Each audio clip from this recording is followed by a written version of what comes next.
नमस्कार। राष्ट्रीय समाचार में मैं हूं जयेश सोनी और आप देख रहे हैं आपका पसंदीदा क्राइम शो गुनहगार कौन। यह वो मंच है जहां सच की परतें खुलती है, जहां सवालों के बीच छिपा होते हैं अनकहा सच, और जहां पर हर कहानी के पीछे तलाश होती है न्याय की। हर अपराध अपने पीछे छोड़ जाता है कई सवाल। क्या हुआ, कैसे हुआ, और सबसे अहम, किसने किया। हम ना तो जल्दबाजी में फैसला सुनाते हैं, ना ही अफवाहों पर यकीन करते हैं। हम कोशिश करते हैं तथ्यों, सबूतों और जांच की बारीकियों के साथ सच तक पहुंचने की, क्योंकि हर कहानी के दो पहलू होते हैं, लेकिन सच सिर्फ एक होता है।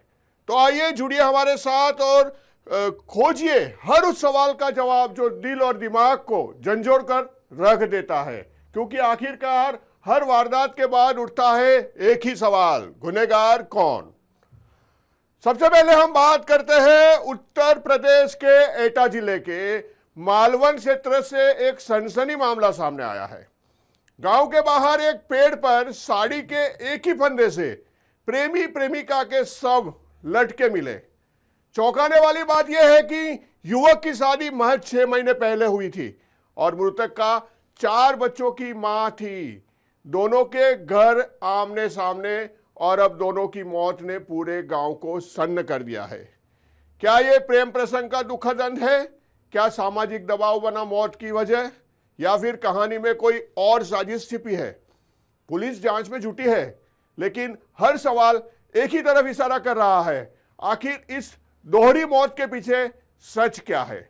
आइए जानते हैं गुनहगार कौन।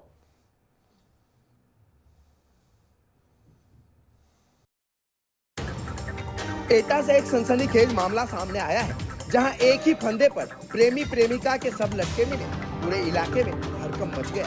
घटना थाना मलावन क्षेत्र के गांव पूरा की बताई जा रही है, जहां गांव के बाहर एक ही पेड़ पर साड़ी के एक ही फंदे से दोनों के सब संदिग्ध परिस्थितियों में झूलते मिले।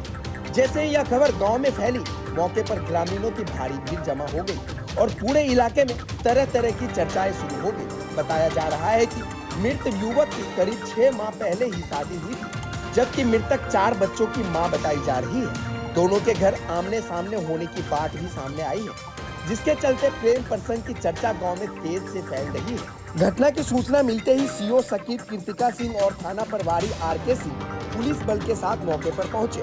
फॉरेंसिक टीम को बुलाकर घटना स्थल से साक्ष्य संकलन शुरू कराया गया। पुलिस पूरे मामले की गहनता से जांच में जुटी हुई है। अब सवाल यही है, क्या यह प्रेम प्रसंग का दुखद अंत है, या इसके पीछे कोई और साजिश छिपी है? फिलहाल पुलिस हर पहलू को ध्यान में रखकर मामले की जांच कर रही है। राष्ट्रीय समाचार के लिए एटा से ब्यूरो रिपोर्ट योगेश यादव। तो आपने देखा कि एक प्रेम प्रसंग का कैसे दुखद अंत हुआ। अब अगली खबर का रुख करते हैं बिहार के दरभंगा जिले के कमतौल थाना क्षेत्र से एक नाबालिग लड़की के अपहरण का सनसनीखेज मामला सामने आया है। परिवार का आरोप है कि मोहम्मद सितारे नाम का युवक उसे बहला फुसलाकर अपने साथ ले गया और धर्म परिवर्तन कर जबरन शादी कराने की धमकी दे रहा था। परिजनों का कहना है कि आरोपी पहले भी उनके घर में घुसकर लूटपाट कर चुका है और जेल से छूटने के बाद लगातार धमकियां दे रहा था। घटना के वक्त परिवार का एक सदस्य घायल हालत में अस्पताल जा रहा था और उसी बेटी अचानक गायब हो गई। क्या ये सोची समझी साजिश है? क्या पहले की रंजिश बनी वजह, या कहानी में कोई और मोड़ छिपा है? पुलिस ने मामला दर्ज कर जांच शुरू कर दी है। सच क्या है, ये जांच के बाद ही साफ हो पाएगा, लेकिन सवाल वही, आखिर पूरे घटनाक्रम में गुनहगार कौन?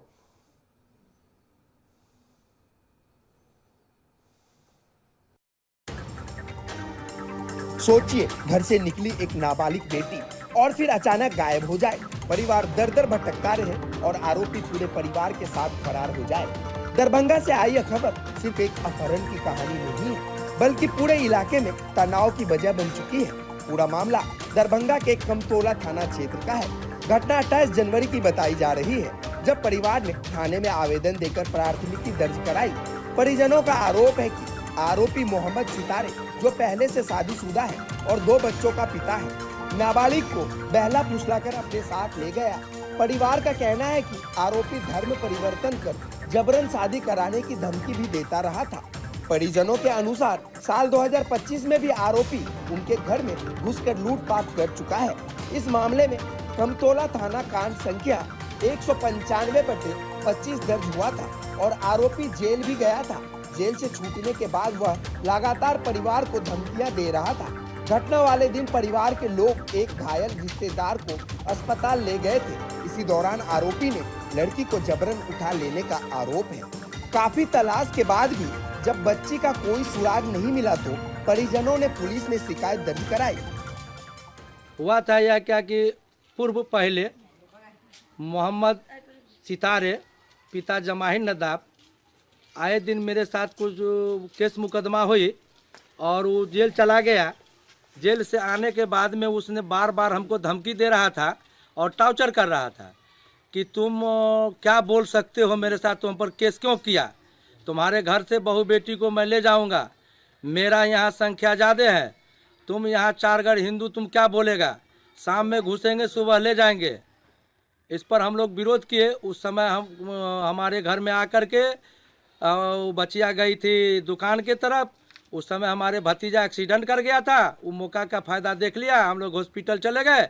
उस बीच में जमाहिर नदाब का बेटा सितारे उस लड़की को अपहरण करके ले गया और बोला कि हम उसको शादी करके रखेंगे, हमारा कुमरौली घर है, 1000 से ऊपर घर मेरा मुसलमान है, तुम 4 घर हिंदू, मेरा क्या उखाड़ लोगे, कौन मेरा क्या कर सकता है। तुम्हारी बेटी को धर्म परिवर्तन, और मैं इस लड़की को धर्म परिवर्तन करके मैं अपने धर्म में लाऊंगा और हमारा सवाब मिलेगा, हम लोगों को जन्नत मिलेगा।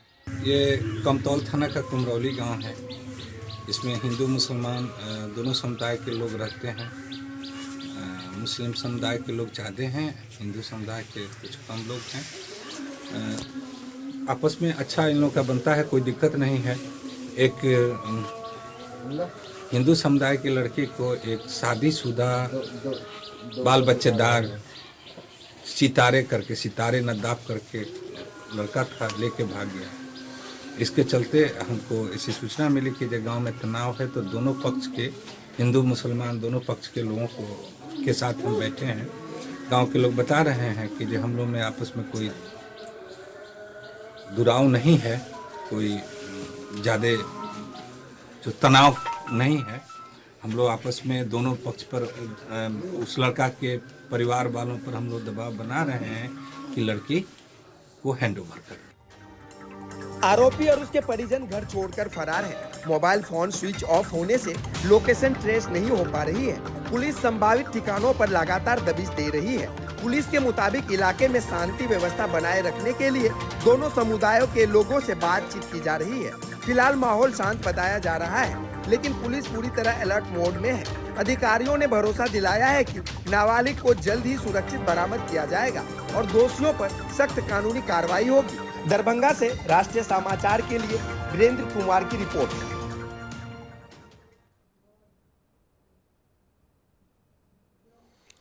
तो आपने देखा कथित तौर पर लव जिहाद का ये मामला बिहार का था। अगली खबर भी बिहार से ही है। समस्तीपुर जिले से एक चौंकाने वाला मामला सामने आया है, जहां एक 23 वर्षीय युवक को कथित तौर पर नशा देकर बेहोशी की हालत में पकड़वा विवाह करा दिया गया।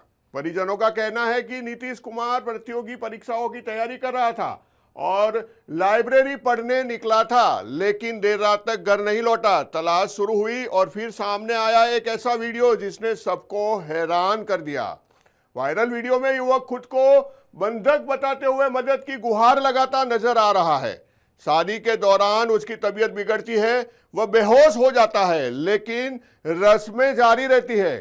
क्या यह पारंपरिक पकड़वा विवाह का मामला है? क्या युवक को सचमुच नशा देकर बंधक बनाया गया या वायरल वीडियो के पीछे की कोई और सच्चाई है? पुलिस ने पूरे मामले की जांच में जुटी है। सच क्या है यह जांच के बाद ही सामने आएगा, लेकिन फिलहाल सवाल वही, इस जबरन शादी के आरोप में पीछे गुनहगार कौन? हमको यहाँ पकड़ के रखा हुआ है। हमको किडनैप करके ले गया कुंदन, राहुल और रजवंशी, तीनों नशा का दवाई मिलाया, स्प्राइट वाला बोतल में पिलाया। उसके बाद पता नहीं हम कहाँ हैं, हमको कुछ पता नहीं चल रहा है अभी। हम क्या बताएं, हमको किडनैप करके हमको नहीं घर में ताला मार के हमेशा रखता है, 24 घंटा यहीं पे, कहीं नहीं जाने दे रहा, नहीं कुछ, और मार रहा है, भर पेट मारा। सुबह शाम नशा का दवाई देता है। क्या आज भी कुछ इलाकों में किसी युवक की शादी उसके मर्जी के बिना कराई जा सकती है? क्या एक पढ़ाई करने निकला युवक अगले ही दिन दूल्हा बनकर बंधक हालत में मदद की गुहार लगाता दिखे तो इसे क्या कहा जाएगा? समस्तीपुर से आई यह खबर एक बार फिर पकडोआ विवाह की पुरानी कड़वी सच्चाई को सामने ला रही है। पूरा मामला समस्तीपुर जिले के शाहपुर पटोरी थाना क्षेत्र का बताया जा रहा है, जहां नशा कराकर एक युवक की बेहोशी की हालत में जबरन शादी कराने का आरोप सामने आया है। इस घटना का वीडियो सोशल मीडिया पर तेजी से वायरल हो रहा है। वायरल वीडियो चक्रांजलि गांव का बताया जा रहा है, जिसमें युवक खुद को बंधक बताते हुए मदद की गुहार लगाता नजर आ रहा है। युवक का आरोप है कि उसे करीब 24 घंटे से ताला लगाकर बंद रखा गया था। वीडियो में दिख रहा युवक कालेश्वर राय का 23 वर्षीय बेटा नीतीश कुमार बताया जा रहा है। परिजनों के अनुसार नीतीश प्रतियोगी परीक्षाओं की तैयारी करता था और घर से लाइब्रेरी पढ़ने के लिए निकला था, लेकिन देर रात तक वापस नहीं लौटा। जब परिजनों ने खोजबीन शुरू की तो जानकारी मिली कि गांव के ही कुछ लोगों ने उसे पकड़ लिया और जबरन उसकी शादी करा दी। वायरल वीडियो में शादी के दौरान युवक की तबीयत बिगड़ती दिख रही है और जबरन उसकी शादी करा दी जाती है। वायरल वीडियो में शादी के दौरान युवक की तबीयत बिगड़ती दिख रही है और वह बेहोश हो जाता है, लेकिन इसके बावजूद लोग उसे पकड़कर शादी की रस्में पूरी कराते नजर आ रहे हैं। इस पूरे मामले में पुलिस का कहना है कि अब तक थाने में कोई लिखित आवेदन नहीं मिला है। अधिकारियों के मुताबिक उन्हें घटना की जानकारी मीडिया और सोशल मीडिया से मिली है। पुलिस ने कहा कि वायरल वीडियो के आधार पर मामले की जांच की जा रही है और तथ्यों के सत्यापन के बाद आवश्यक कार्रवाई की जाएगी। लेकिन सबसे बड़ा सवाल, क्या आज भी किसी की जिंदगी का फैसला इस तरह जबरन किया जा सकता है? क्या एक युवक की मर्जी इतनी सस्ती हो गई है कि उसे बेहोशी में ही दूल्हा बना दिया जाए? और अगर वीडियो वायरल न होता तो क्या यह मामला कभी सामने भी आता? राष्ट्रीय समाचार के लिए समस्तीपुर से अफरोज आलम की रिपोर्ट।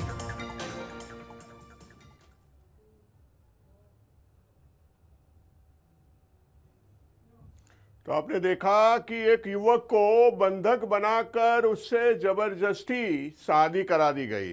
अगली खबर का रुख करते हैं। यूपी के हमीरपुर से एक दिल दहला देने वाला मामला सामने आया है, जहां इलाज के नाम पर एक 2 साल के मासूम की जिंदगी छीन गई। आरोप है कि गांव की एक महिला स्वास्थ्य कर्मी ने बच्चे को गलत कफ सिरप दे दिया, दवाई दी गई, हालत बिगड़ी और फिर वह मासूम हमेशा के लिए खामोश हो गया। परिवार का रो रो कर बुरा हाल है। सवाल कई है, क्या यह लापरवाही थी या लापरवाही से बढ़कर कोई और सच्चाई?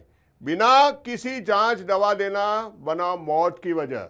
और सबसे बड़ा सवाल, उस मासूम की मौत का जिम्मेदार कौन? पुलिस ने मामला दर्ज कर जांच शुरू कर दी है, लेकिन सच क्या है ये अभी परतों में छिपा हुआ है। तो आइए हम इस पूरी कहानी की तरह तय तक जाके जानने की कोशिश करते हैं, आखिर गुनहगार कौन?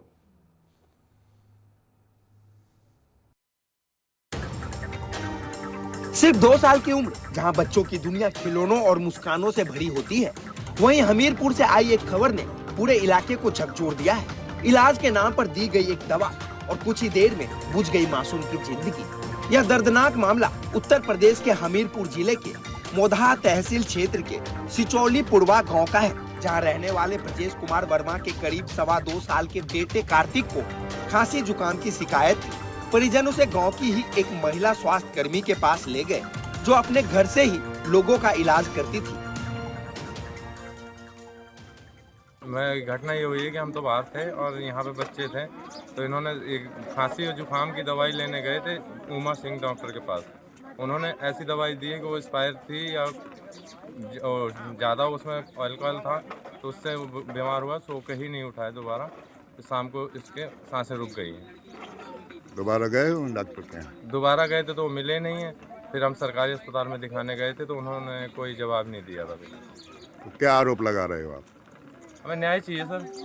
कहाँ कहाँ गए? अधिकारी के यहाँ गए? अभी कहीं नहीं गए हम। पोस्टमार्टम में बच्चा गया हुआ है। पोस्टमार्टम रिपोर्ट आएगी फिर थाने जाएंगे, और थाने में अभी रिपोर्ट लिखवाई तो उन्होंने लिखी नहीं है।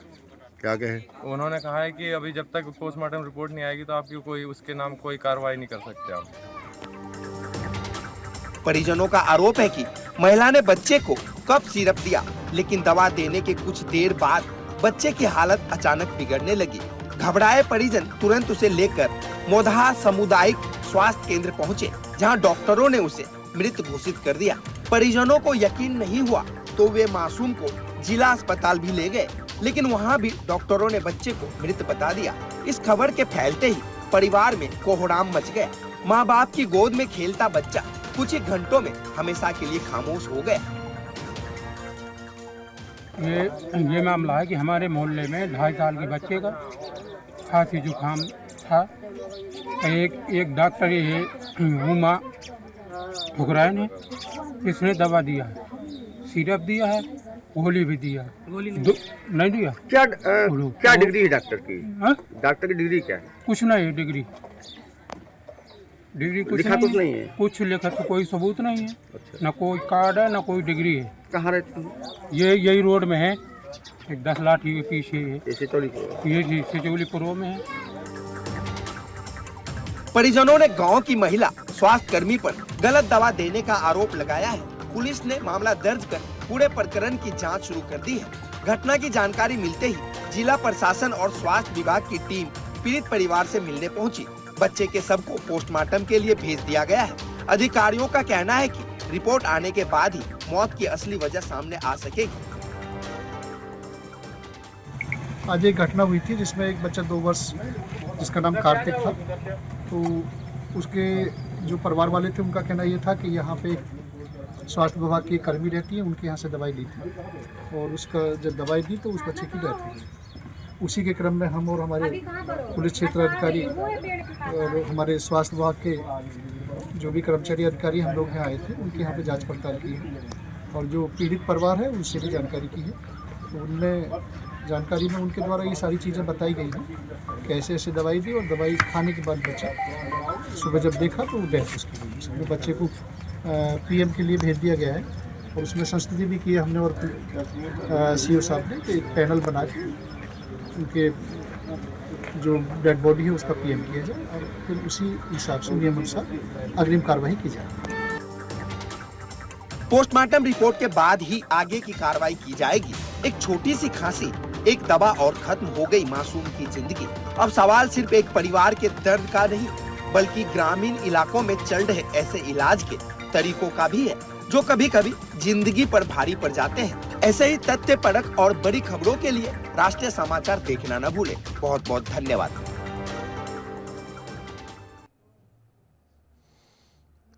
तो आपने देखा 2 साल का मासूम कफ सिरप पीने के बाद मौत के आगोश में समा गया। अगली खबर का रुख करते हैं। रामपुर के जिला पंचायत कार्यालय में दिन दहाड़े हुई एक वारदात ने पूरे इलाके को दहला दिया। मामूली कहासुनी के बाद अधिवक्ता फारूक की गोली मारकर हत्या कर दी गई। पुलिस के मुताबिक फारूक जिला पंचायत कार्यालय में तैनात लिपिक अक्सर अली के कक्ष में गए थे।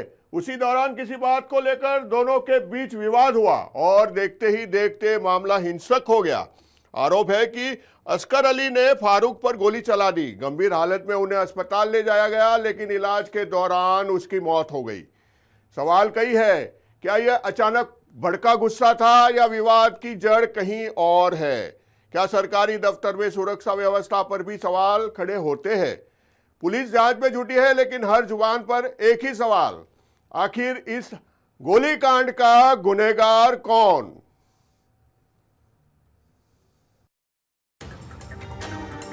रामपुर से एक चौंकाने वाली वारदात सामने आई है, जहां जिला पंचायत कार्यालय के भीतर ही एक अधिवक्ता की गोली मारकर हत्या कर दी गई। मामूली कहासुनी ने कुछ ही पलों में एक जिंदगी छीन ली और पूरे दफ्तर को दहशत में डाल दिया। पुलिस के अनुसार मृतक अधिवक्ता फारूक जिला पंचायत कार्यालय में तैनात लिपिक असगर अली के कक्ष में गए थे। बताया जा रहा है कि फारूक की पत्नी भी उसी कार्यालय में कार्यरत है। कक्ष के अंदर किसी बात को लेकर दोनों के बीच कहासुनी शुरू हुई, जो देखते ही देखते गंभीर विवाद में बदल गई। आरोप है कि इसी दौरान लिपिक असगर अली ने अधिवक्ता फारूक पर गोली चला दी। गंभीर रूप से घायल फारूक को तुरंत अस्पताल ले जाया गया, लेकिन इलाज के दौरान उनकी मौत हो गई। घटना के बाद पुलिस ने त्वरित कार्रवाई करते हुए आरोपी असगर अली को हिरासत में ले लिया है। देखिए, जिला पंचायत कार्यालय में एक असगर अली लिपिक है, उनके कक्ष में श्री फारूक अधिवक्ता हैं गए थे। फारूक की पत्नी जिला पंचायत कार्यालय में कार्यरत है। उन्हीं के कक्ष में किसी बात को लेकर के आपस में कुछ हुआ, जिसकी वजह से असगर ने फारूक को गोली मारा है। फारूक जो अधिवक्ता है उनको अस्पताल लाया गया। अस्पताल लाने के साथ साथ उनकी दुखद मृत्यु हो गई है। असगर को पुलिस के द्वारा हिरासत में लिया गया। बाकी विधिक कार्रवाई प्रचलित है। इस झड़प में आरोपी असगर अली और अधिवक्ता की पत्नी को भी चोट आई है। दोनों का मेडिकल परीक्षण कराया जा रहा है। पुलिस ने शव को पोस्टमार्टम के लिए भेज दिया है और पूरे मामले की गहनता से जांच शुरू कर दी है। परिजनों के तहरीर के आधार पर आगे की कानूनी कार्रवाई की जाएगी। एक मामूली कहासुनी और खत्म हो गई एक जिंदगी। सवाल यह है कि सरकारी दफ्तरों के भीतर भी अगर हथियार और हिंसा पहुंच जाए तो आम आदमी की सुरक्षा की क्या गारंटी रह जाती है। राष्ट्रीय समाचार के लिए अफान अहमद की रिपोर्ट, रामपुर।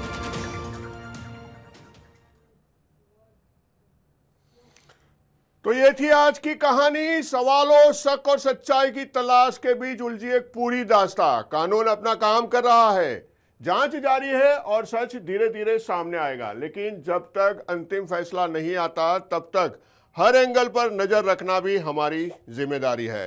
याद रखिए, अपराध चाहे छोटा हो या बड़ा, उसका असर सिर्फ एक परिवार पर नहीं पूरे समाज पर पड़ता है। इसलिए सतर्क रहना, जागरूक रहना और सच के साथ खड़ा रहना हम सबकी जिम्मेदारी है। अगर आपके आसपास भी कोई संदिग्ध गतिविधि हो रही हो तो चुप न रहिए, कानून का सहारा लें। आज के लिए बस इतना ही। मैं हूं जय सोनी, आप देख रहे थे गुनहगार कौन। फिर मिलेंगे एक नई कहानी, नए सवालों और उसी तलाश के साथ। आखिरकार गुनहगार कौन।